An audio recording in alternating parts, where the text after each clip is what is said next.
Nəyə görə demişdiniz ki, geyim əslində rahat olmalıdır? Geyim nə qədər bağlı oldu, nə qədər səni sıxdı, bir o qədər sən sanki ruhun dincələ bilmir. Enerjini almağımız üçün, ötürməyimiz üçün də bizim özümüzün açıq olmağımız lazımdır bu kainata, bu sistemə.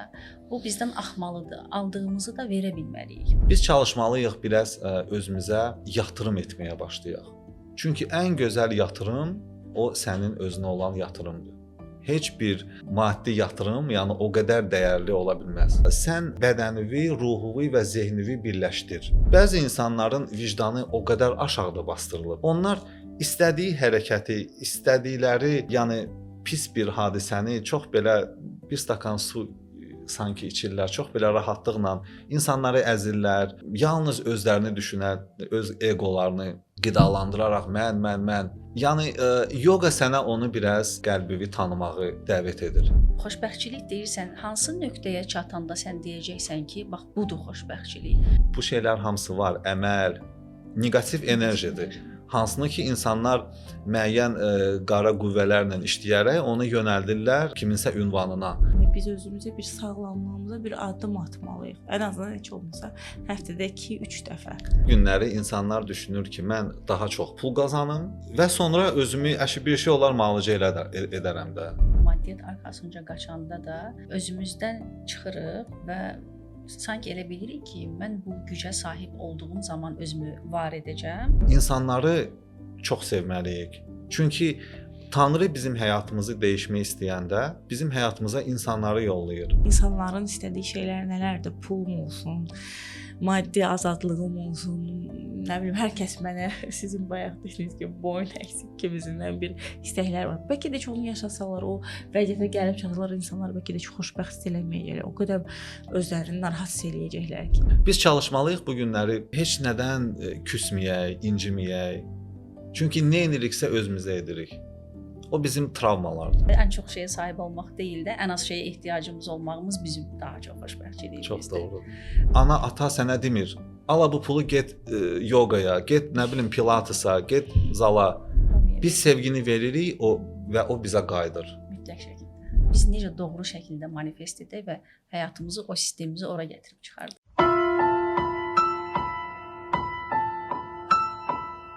Salam, Əsas Özüm, Əsas Çözüm kanalına xoş gəlmisiniz. Xoş gəldiniz. Xoş gördük. Sahib bəy, xoş gəlmisiniz. Mən istəyirəm ki, siz özünüzü təqdim edəsiniz. Biz həmişə qonaqlarımıza deyirik, özünüzü təqdim edin. Çünki insan özünü ən yaxşı bilən insan elə özüdür. Bəli, hər sizin enerjinizlə təqdimat məncə daha fərqli olacaq.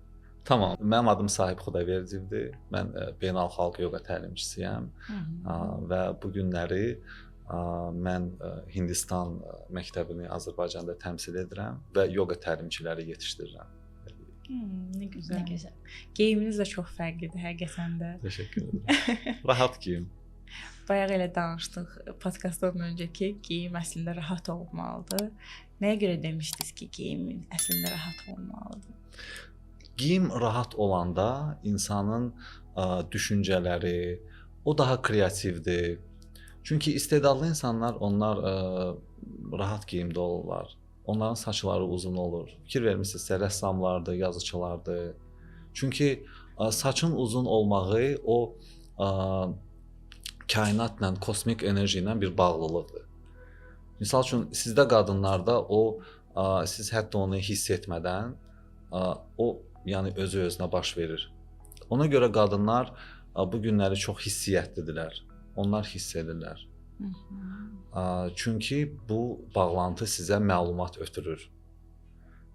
Bir misal çəkim, heç vaxtı misal üçün zəng etmədiyiniz bir insana siz elə bir anda zəng vura bilərsiniz ki, və o insan şoka düşər ki, yəni sən hardan bildin mən buradayam və yaxud çünki sizə məlumat gəlir, siz edirsiniz. Geyim də o sinifə aiddir. Rahat geyim, geniş, insan özünü rahat hiss edir, kreativ olur. Geyim nə qədər bağlı oldu, nə qədər səni sıxdı, bir o qədər sən sanki ruhun dincələ bilmir. Türmədə mi kimi hiss edir? Türmədəki baxın, Sovet vaxtı mənzillər çox qısa tavanda icra olunurdular da, tikilirdilər. Tavanlar qısa idi. O əslində sistemin bir əlamətidir. Çünki əgər sənin başının üstündə tavan qısadırsa, sən bir növ inkişaf etmirsən. Sənə o ruh açıqlığı, kreativlik, gözəl fikirlər, yəni bu gün gözəl fikirlər sənin həyatını dəyişə bilər. Amma səni sanki bir rejimdə saxlayırdılar. Amma zənginlər şəhərin mərkəzində 5 metrəlik tavanda yaşayırlar. Yəni 5 metrəlik fikir vermisiniz də, misal üçün Zeynalabdin Tağıyevdir və yaxud onların tavanları çox yüksək olurdu. Və onlar idarə edirdilər ölkəni, öz siyasətlərini, bizneslərini. Açıq idilər, yəni enerjilərini ötürürdülər, alırdılar, bütürürdülər. Sərhədsiz. Bəli, biz podkastdan qabaq danışdıq ki, biz kiçik zərrəcikləri, yəni kiçik titrəşimləri və Tanrı isə böyük titrəşimdir. Amma Tanrı bizlə danışmaq istədiyi zaman bizə bir insan vasitəsilə o sözləri gətirir. Biz hətta burada bir-birimizə də podkastdan öncə də söhbətlərimiz oldu və çox gözəl bir enerji ötürdük bir-birimizə. Amma bu enerjini almağımız üçün, ötürməyimiz üçün də bizim özümüzün açıq olmağımız lazımdır bu kainata, bu sistemə. Bu bizdən axmalıdır. Aldığımızı da verə bilməliyik bu enerjini. Amma ki bu biz almağımız üçün bizdə açıq olmalıdır ki o sistem. Biz bunu verə bilək. Tamam, o sistemimizi necə açaq və hardan bilək ki sistemimiz qapalıdır, auramız qapalıdır? İnsan daxilində ümumiyyətcə paxıllıq hissləri, nifrət, xainlıq, bu hissləri ümumiyyətcə yaşamamalıdır. Çünki biz nə yaşayırıqsa, onu daxilimizdə yaşayırıq. Və biz öz daxilimizi korlamış oluruq. Çünki kim nə edir, yalnız özünə edir. Baxın, əgər bu hisslər sənin içində yaşayırsa, bir mənalı sənin bədənin xəstələnəcək. Çünki bədən rahat deyil. Bizim mədəmiz insanın ikinci beynidir. O qədər önəmlidir. Bizim yaşadığımız duyğular.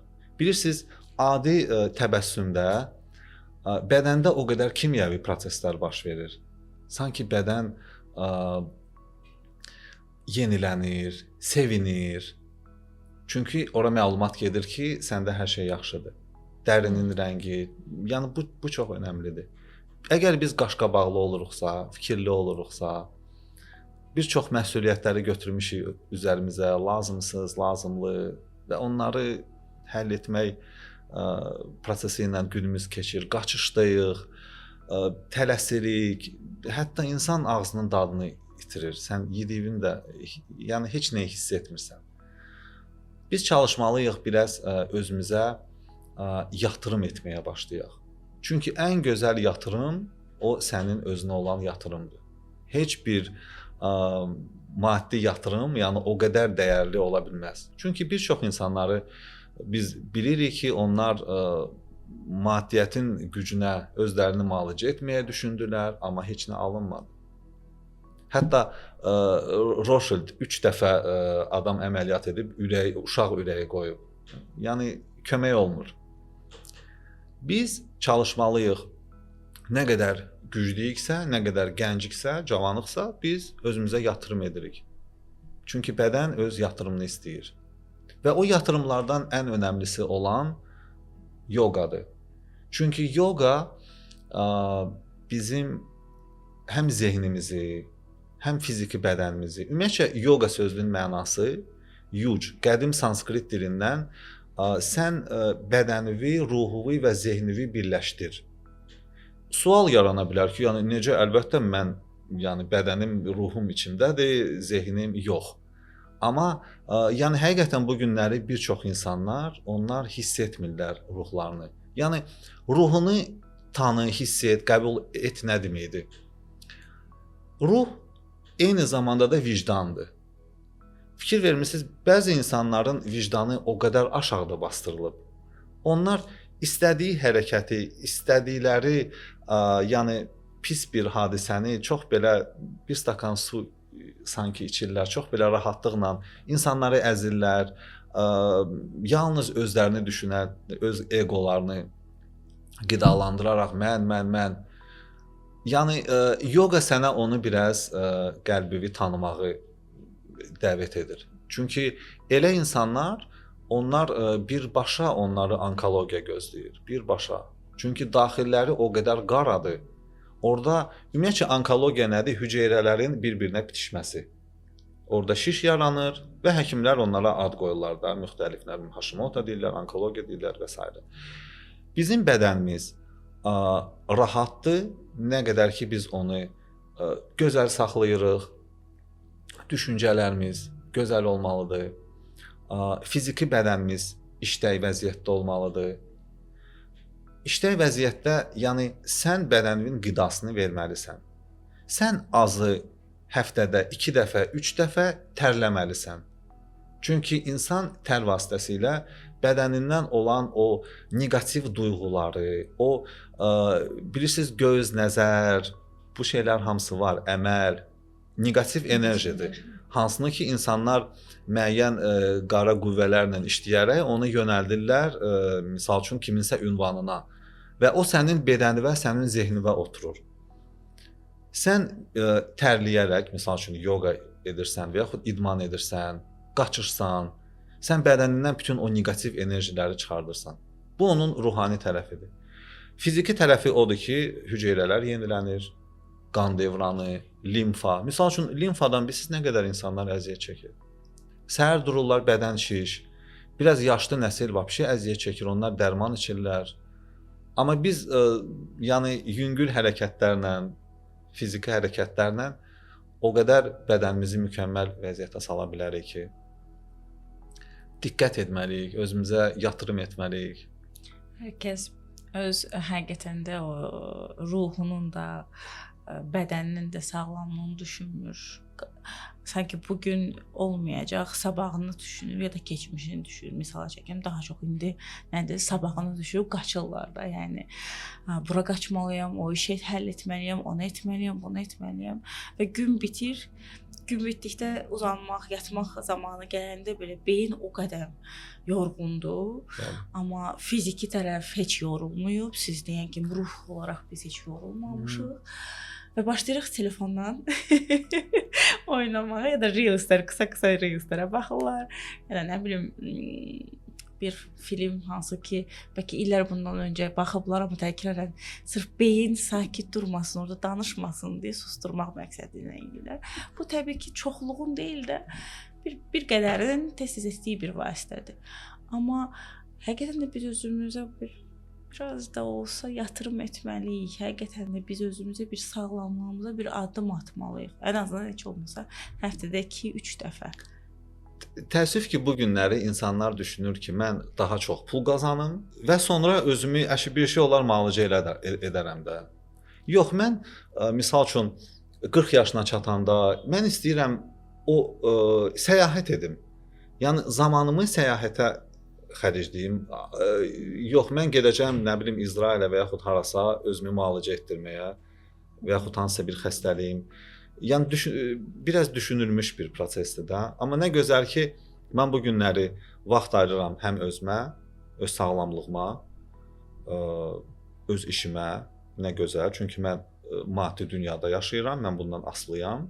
Buna da vaxt ayırıram, amma onun qulu olmuram. Onun belə arxasıcan fanatik dərəcədə yox. İnsanları əzə-əzə önə getmək istəmirəm. Öz işimi görürəm. Mənim ruzum var. Ailəmə vaxt ayırıram. Belə. Yəni balansı itirməməliyik heç nədə. Çünki biz maddi dünya arxasınca qaçanda, maddiyyət arxasınca qaçanda da özümüzdən çıxırıq və sanki elə bilirik ki, mən bu gücə sahib olduğum zaman özümü var edəcəm. Yəni varlığımı sahib olduğum bir şeylə tanımlayacağam. O zaman da həzz dünyası insan üçün qapısı açılır həzz dünyasına da. Bax o zaman da özümüzü itirməyə başlayırıq. O əslində boşluqdur. Mən istəmirəm mənim nələriməsə görə mənə hörmət etsinlər. Çünki o egodur. Yəni orada yəni mən düşünürəm o bir absurd şeydir. Yəni gəlsinlər mənim qarşımda baş əysinlər. Hə, salam müəllim. Amma mən başa düşürəm axı nələriməsə görə də. Bütün tayfamı saxlayıram. Hamını özüm işləyirəm, söz götürürəm, nələr baş verir. Ruhumu satmışam. Mən 200 minlik maşında gezim. Əgər mən orada xoşbaxt deyiləmsə, mənim nəyimə lazım o? Mən istəmirəm bu günləri göstəriş üçün yaşayım. Əslində göstəriş üçün yaşayan insanlar ən çox əziyyəti də onlar çəkirlər. Çünki bütün diqqət, fokus, nəzarət hamısı olur onların üzərində. Yox, niyə lazım? Mən rahat olmaq istəyirəm. Çünki ən önəmli olan sənin ruhundur. Sən ruhun çox gözəl dünyada yaşayır, çox gözəl ölkədə yaşayır. Çünki bütün imkanlar, bütün şərait var, təhlükəsizlik. Yəni həqiqətən də belə ölkələr azdır dünyada. Əgər sən burada xoşbaxt ola bilmirsənsə, deməli sən özünü hələ tapmamısan. Yalnız xoş işlər, kömək et. Mən hər zaman deyirəm, insanları çox sevməliyik. Çünki Tanrı bizim həyatımızı dəyişmək istəyəndə bizim həyatımıza insanları yollayır. Amma əgər biz bu günləri seçiciyik, yəni düşünürük bu insan mənə sərf eləyər, bu insan mənə sərf eləməz, harda işləyir, nədir? Görürsüz də necə insanlar araşdırır. Dost-dosta zəng vurur ki, pes gəl səni dəvət edirəm yanıma. Birinci sual olur ki, yanında kim var? Kiminlə oturmusan? Sırazu analiz gedir. Çünki hər bir addımı biz çalışırıq intellektlə verək, şuurla. Yəni yalnız ölçü bu belə olacaq, o elə olacaq, yox. Sən onu da istifadə etməlisən, amma o təbii varlığı da istifadə etməlisən, duyğularını. Bir düşün, bax gör bu insan onun enerjisinə diqqət et, onun sözlərinə, onun hərəkətlərinə və sənin ən gözəl seçimləri sənin Tanrın, yəni bizim içimizdə gözəl bir ruh yaşayır. Ruhlar var, hansılar ki bizi qoruyurlar. Onlar saymağı bilmirlər, onlar matematikanı bilmirlər. Amma biz universitet vaxtından elə hər şey bu belə olmalıdır. Çox vaxtı da səhv edirik. Çünki ən gözəl atılan addımlar onlar qəlbinizin istəyi ilə. Bir düşünün, İstədiniz, sanki belə içinizdən bir his gəlir, harasa getdiniz, həmən gün hər şey gözəl olur. Amma elə də hallar olur ki, o səni qorumaq istəyir. Sənə deyir, getmə, neysə bir proseslər yaranır. Maşının açarını itirirsən, neysə bir şeylər olur. Amma dirəşirsən, gedirsən. Həqiqətən də mənim başıma belə bir hadisə gəlmişdi o vaxt, indi yadıma düşdü. 17-16 yaşlarında valideynlərimiz hamımız birlikdə kinoteatra gedirdik. Bu vaxt Metroparkın təzə açıldığı bir periyoduydu. Elə bir enerji gəldi, mən də elə bir hiss etdim ki, yox getməyək. Papa dedim ki, bax qırmızı, yox papa deyildi əslində, yəni xalalar falan bir yerdə getmişdik. Svetofor qırmızı oldu biri, sonra bir başqa bir şey oldu və dedim ki, yox bizim başımıza bir iş gələcəkdi. Və həqiqətən də kinonun, filmin ortasında siqnal çaldı ki, yanğın var, çıxın. Ondan sonra mən daha çox başa düşdüm ki, həqiqətən də biz o siqnalları görməliyik. Sadəcə insanlar vasitəsilə deyil, kiçik bir şey belə sənə o siqnalı verə bilər. Və yaxud da sən o siqnalı çəkə bilərsən. Görməyimiz üçün görmək iki gözümüz deyil. Həqiqətən də biraz həyata qarşı diqqətli olmalıyıq, insanlara qarşı. Mənim bir rəfiqam var, onun bu yaxınlarda məhkəmə prosesi oldu. Deməli, biz onu ilə məhkəmədən 2 gün öncə görüşdük. Adamın gözünə çiban çıxmışdı belə. Deyirəm ki, bəs nə olub? Deyirəm, bəs yaxşıdır hər şey. Sabah da deyir məhkəmə olmalıdır. Gözümə də bu çıxıb. Deyirəm, sən nəyə görə çıxıb? Deyirəm, sən o prosesə getmək istəmirsən də, deyir ki, yox. Deyir, bax, milyon verərəm, deyir, amma deyir, getməyim də, o adamla üzləşməyim, istəmirəm orada olum. Yəni, başa düşürsünüz, bədən onu qoruyur. Ona problem çıxardır ki, yəni sən ora getmə. O dərəcədə bədənimiz bizi məlumatlandırır. Siqnallar var. Hətta bayaq ki podkastdan öncə danışırdıq ki, məsəl üçün sizlə manifestləmək. Əslində insanların ən böyük istəklərindəndir, misal çəkirəm. Düzdür, əslində bəlkə də ona nail olsalar, bəlkə də heç xoşbəxt olmayacaqlar, huzurlu olmayacaqlar.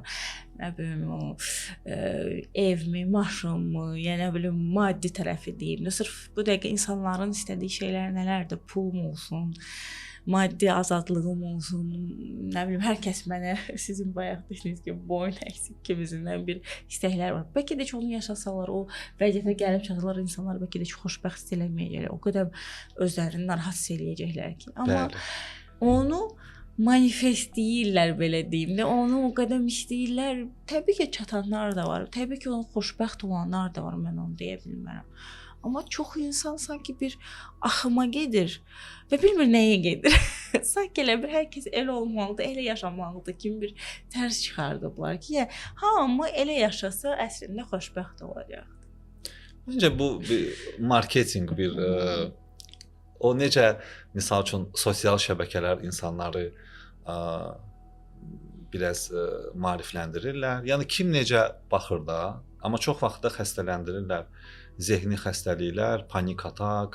Yəni adam baxır kiminsə gözəl həyatına, təyyarədə səyahət.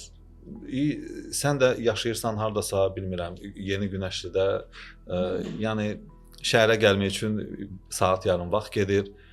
Sən başlayırsan onun stresini yaşamağa. Bu səni korlayır.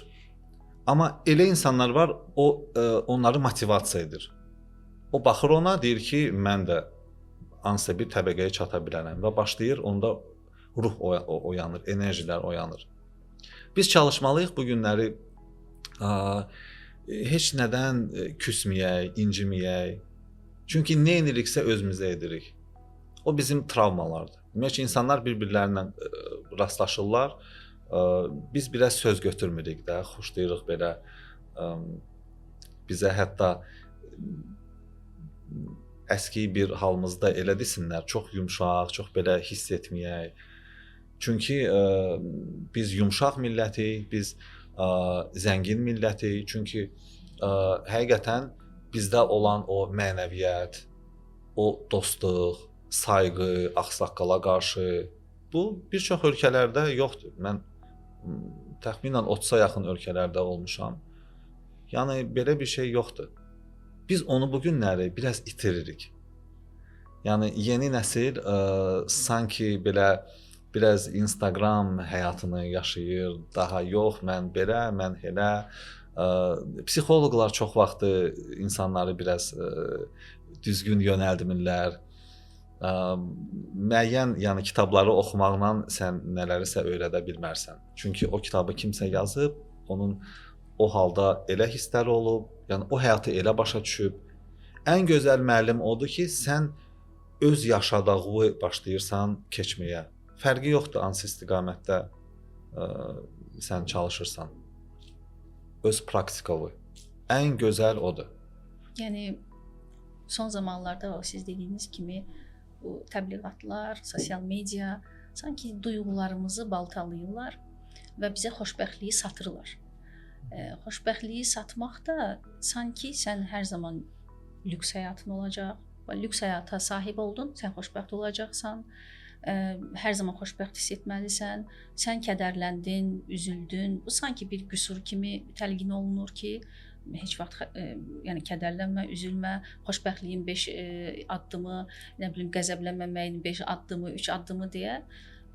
Yəni baxır xoşbəxtliyin 5 addımına, maddələrə baxır, deyir məndə bu yoxdur. Deməli mən də əksiyəm, qüsurluyam o zaman. Nə oldu? Duyğuların baltalandı. Amma sən real həyatda bütün duyğularını yaşamalısan, yaşaya biləcək, daşıya biləcək qabiliyyətdə olmalısan.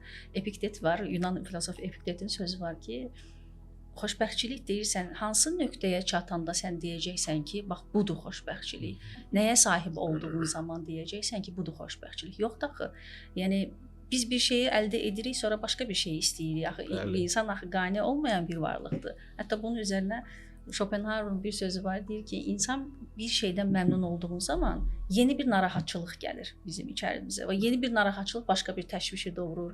Yəni biz o məmnunluğu o anın içərisində mən buna sahib olmaq istəyirdim, sahib oldum və bunun məmnunluğu içərimdə onu yaşamalıyam ki, o manifest deyirik ki, biz manifesti də doğru şəkildə etmirlər. Mən varlı olmaq istəyirəm. Niyə olmaq istəyirsən? Əslində rahat yaşamağı istəyir. Yəni sən manifest et, komfort yaşamağı, rahat yaşamağı, sağlam yaşamağı. Sənə həyat onu o sistem gətirəcək ki, sən çox pul sahib olmaq deyil də bizim rahat yaşamağımız önəmlidir, deyilmi daha çox? Yəni ən az şeyə ehtiyac olmaq nə deyirlər? Ən çox şeyə sahib olmaq deyil də, ən az şeyə ehtiyacımız olmağımız bizim daha çox xoşbəxtçiliyimizdir. Çox doğrudur. O yüzden manifesti də biz doğru etməliyik. Məncə bunu siz daha yaxşı bilirsiniz. Yəni siz o zaman tövsiyə edin. Bax izləyicilərimizə də biz necə doğru şəkildə manifest edək və həyatımızı, o sistemimizi ora gətirib çıxardaq. Eynən. Hətta bayaq maddi tərəfi də manifest deməyi demişdiniz. Məncə maraqlı. İnsanlar bu günləri şükranlıq hissini demək olar ki, yaşamırlar. Çünki əgər ruh bədəndən biraz ayrı düşürsə, sən sanki düşünürsən nə olursa elə də olmalıdır. Yox. Sən Tanrından heç nə istəməməlisən. O özü bilir sənə nə verməlidir. Nə vaxt sənin zamanın çatır, nəyə layiqsan. Ona görə yalnız və yalnız dualarımızda dua etdik, meditasiya etdik. Yəni bu eyni bir nöqtəyə gəlir çıxır. Biz yalnız deyirik ki, mənə indiyənə kimi nə vermisən? Təşəkkür edirəm. Mənim bədənim, mənim sağlamlığım, mənim dostlarım. Nə gözəl ki, mən bu günləri məhz bu kirayə evdə yaşayıram. Hə, nə olsun? Amma mənim yaxşı işim var, mənim gözəl balalarım var. Baxın, o bir enerjidir, o bir titreşimdir. Əsl manifest odur. Çünki biz bu günləri görürsüz də bəzi insanlar hac ziyarətinə gedirlər. Sanki cənnətə bir dostluq almaq istəyirlər, bir giriş bileti almaq istəyirlər. Hə, deyir ki, mən 3 dəfə olmuşam, 4 dəfə olmuşam hac çempionları. Bu həqiqətən bir gülməli bir prosesdir. Çünki sən qəlbində o hissləri yaşamalısan. Sən haca getməyə də bilərsən. Amma sən öz məhəlləndə həmən o hacı yarada bilərsən. Orada olan huzuru. Əgər imkanın varsa kömək et. Bir şeylərə yemək ver. Çünki onun da canında bir ruh yaşayır. Onun da ehtiyacı var. Heyvanlara qarşı sayğılı ol. Bax, kiminsə ehtiyacı var, heç nə bildirmədən. Sakit, yəni sən öz işini gör. Sənə qalan bu günləri o olacaq. Çünki biz gec-tez dünyamızı dəyişirik və bu ruh bədəni tərk edir. Mən istəmirəm, mən dünyamı dəyişəndə desinlər, sahibin, nə bilim, Ağşəhərdə 3 dənə evi var idi, 2 dənə villası var idi. Yox, istəmirəm onu mənə desinlər. Sadəcə olaraq mənə kifayətli desinlər ki, çox gözəl insan idi. Cəmiyyətə faydalı idi. Yəni, baxın, əsl zənginlik budur.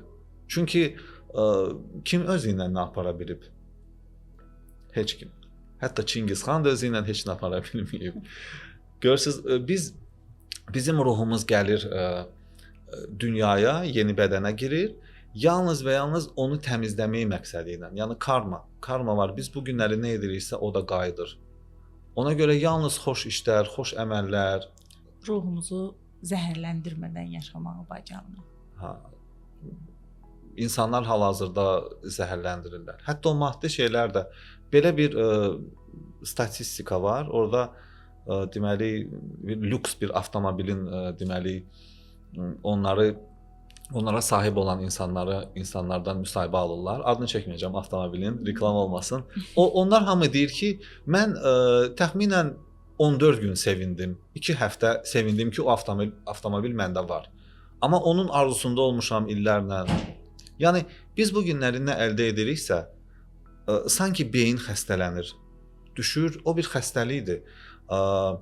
Maddiyyat xəstəliyi, status xəstəliyi. Mən bu günləri buranın müdiriyəm. Yox, mən istəyirəm bütün bu qurumun müdiri olum. Kainatın müdiri olum. Və sən illəri unudursan, özünü unudursan, huzur yoxdur, heç nə etmirlər. Öz üzərlərində işləmirlər. Yalnız kobudluq, ay nə bilim. Özü üçün deyil də başqaları üçün yaşamaqdır əslində bu. Başqalarını təsdiq etməkdir ki, mən varam, mən burdayam, məni görün. Əslində heç kimi təsdiq etməyə ehtiyac yoxdur ki. Boşluqdur. Daxillərində boşluqdur. Mən inandırım sizi, mən bir çox elə insanlarla işləyirəm də, coaching eləyirəm. Sən o ilə 5 dəqiqə danışırsan, başlayır ağlamağa. Çünki qəlbləri o qədər inciyib, o qədər sızlayır da, o qədər ağrı içindədir. adam başa düşür ki, yəni rahat deyil. Amma o kostyum, qalstuk onu o qədər boğub, o status ona, o düşünür ki, biz insanlar bəzi hallarda intihar edirlər. Onlar işlərini vəzifədən düşürlər və intihar edirlər. Bu həqiqətən də bir faciədir. Yəni sən necə yəni necə etmək olar da bu şeyi? Çünki beyin artıq psixologiya korlanıb. O, o xəstədir. Əslində psixologiyanın korlanmağının ən böyük səbəbi olduğun qabda deyilsən. Bəlkə də sənin qabın bu deyil, daha böyükdür ya da daha balacadır. Amma biz bunu oldurmağa çalışırıq. Yox, mənimki illa da bu olacaq. Zaten psixologiyada, bədəndə, yəni zaten hər biri bir-birindən bir zincir bir-birinə əlaqəlidir.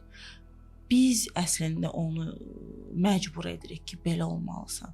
Sizin də bayaq dediyiniz kimi Rüyələ xanım da, əslində onkoloji problemlərdə və yaxud da ruhsal o xoşbəxt hiss etməmək gəlib çıxardır o onkolojiya, xəstəliklərə və yaxud da depressiya, major depressiyadan elə intihar səbəbləri.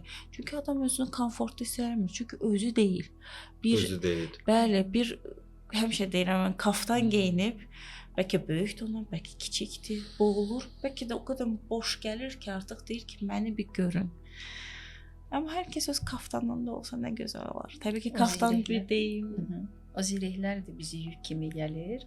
Biz heç bilmirik ki, bu yük hardan gəlir. Bizə öyrədilmiş çərçivələr, təlqinlər, mən bunu etməliyəm. Çiynimizdə ağır bir yük kimidir. Bəzən inkişaf ya da özünə bir şey qatmaq, irəliləyiş, yeni bir şey öyrənmək deyil də, bizim artıqlarımızdan qurtulmamızdır bəlkə də. Bax, o zirehimizi atsa, elə inkişaf orada başlayacaq, irəliləyiş. Atıl bir o kaftana, o zirehləri bir atıl. Səhər dərsdə, yoqada, mən The Clubda, Portbakuda yoqa təlimləri keçirəm səhərlər. Deməli, orada mən bu günləri qrupa baxıram. Çox gözəl qrupdur, dövlət adamları, məmurlar falan, yəni belə statuslu insanlardır. Baxıram, bəzilərinin çiyinləri çox aşağıdır, belə ona protruziya edilir. Mən deyirəm ki, bəylər, bilirsiniz, belə bir protruziya var. Psixoloji, yəni mental olaraq sənin belin başlayır əyilməyə. Sənin belin güclü ola bilər, amma deyir ki, o nədən baş verir? Deyirəm ki, o məsuliyyət, yük. Çünki fiziki olmasa da sən o yükü belinə götürürsən də, o məsuliyyətləri götürürsən. Əlbəttə ki, onlar yəni təəccüblənirlər ki, doğrudan da bu şeylər var. İnsanlar bu günləri əsəbidirlər. Onların bədənlərində enerji axmır. Onlar bellərini düz saxlaya bilmirlər. Çünki insanın bütün sağlamlığı, onun gücü onurğa sütunundədir. Orada enerjilər gedir.